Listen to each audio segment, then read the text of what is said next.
Can I make a quick point? Yes. I'm not trying to hold on for 1 second. Sorry. So I'm of the belief that the Democratic Party fundamentally is the problem. And I think a lot of folks don't really, I spent a lot of time on the process of the Democratic Party for a reason, because people don't understand how it works and the rules aren't out there. But the reason I say that is, you know, in the early 80s, late 70s, when the Koch brothers started investing in state legislatures and the Republican Party taking over the judiciary, taking over, you know, legislatures and, you know, taking away our rights, which we see today still. That was also the same time when the Democratic Party decided, oh, guess what? We're going to become a centralized party and we're not going to invest in states. And then it got worse and worse and worse. And so we've been losing these battles as they've been making ground. It's why I believe, like, we really have to understand how the DNC is structured and functions, because they're setting the tone for the DCCC and for, you know, our investment in and the message and what kind of candidates and polls are done. It really does have this effect.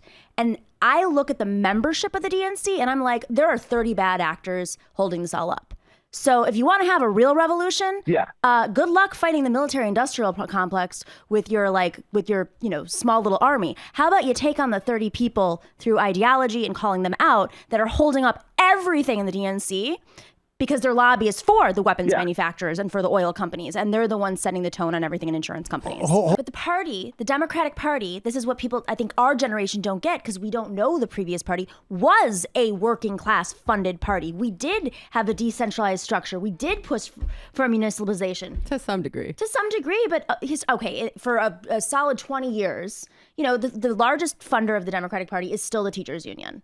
And that's, you know, not debated. It still exists. Doesn't mean that they're putting all the pressure that they should. You know, as unions have been attacked, and they're not all perfect, you know, at the same, listen, go back to the era when the Democrats, which they used to equate to the mafia because of its union association, you know, there was more power locally.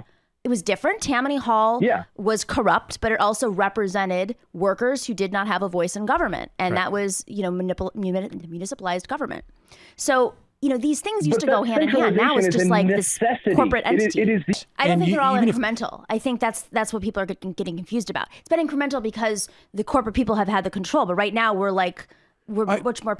Talk about that 30. So you have, I think, as probably a clear-eyed perspective of exactly what the DNC can and cannot do. And, you know, its strength and its power, or, you know, to the extent that it's been overstated or understated, or you've seen it from the inside. Like, what when you say there's 30 people. Yeah, I wouldn't say around 30 people. There's 235 members or something like that of the DNC. And, you know, there's a good chunk that are reformers, like real reformers. You could just look at the vote between Keith Ellison and Tom Perez. There are people who've had frustrations way before Bernie Sanders and didn't even support Bernie Sanders with how the DNC functions.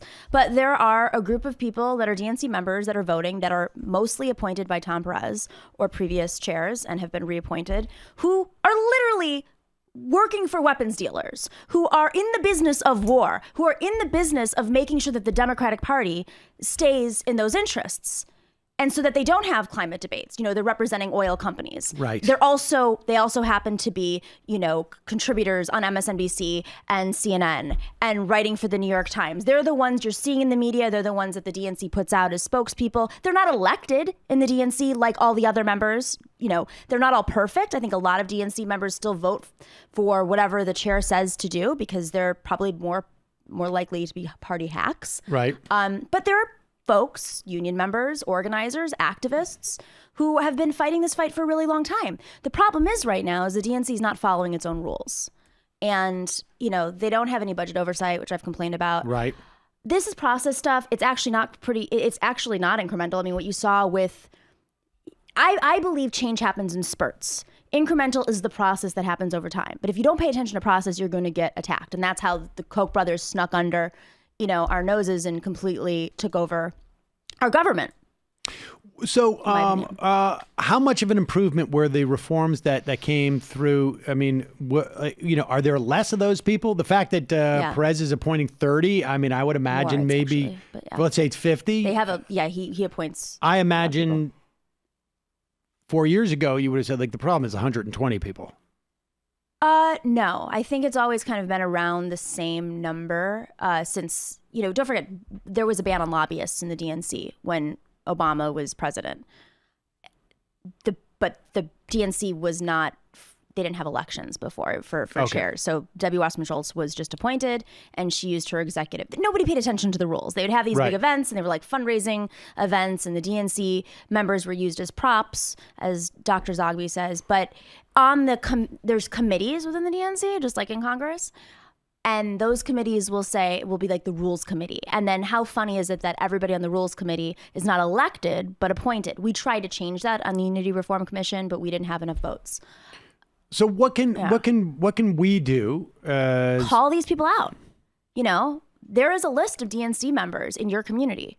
Find out what they do. I mean, I think this is something that's really great for the crowd to do. I don't think you should leave it to even activists in the DNC because they've just been dealing with these fights for so long. Right. That's part of the problem, is that the DNC members are so tired. The ones that have been doing activism. It's the outside folks, the Sunrise Movement folks who have shined a light. It's Bernie Sanders's platform committee made up of folks that were in the DNC that shined a light on and exposed what was happening internally. So, find out who these DNC members are. It's listed. The Intercept has done a lot of work on this. I'm happy to, tweet responses for specific, questions, but there are very large lobbying groups that represent Republicans and Democrats who are DNC voting members. But when I say they're bad people, I mean they're bad people, like really bad people. And if you don't think that makes a difference in where Kamala Harris stands on certain issues, also some of these consultants will represent oil companies and a presidential candidate. How much can they influence, or how do they influence the outcome of the primaries? Well, the primary I guess that's a little bit different, but back when we had superdelegates, tremendously so. Right. The climate debate, for instance, was decided not to happen. That can influence a primary in terms of issues.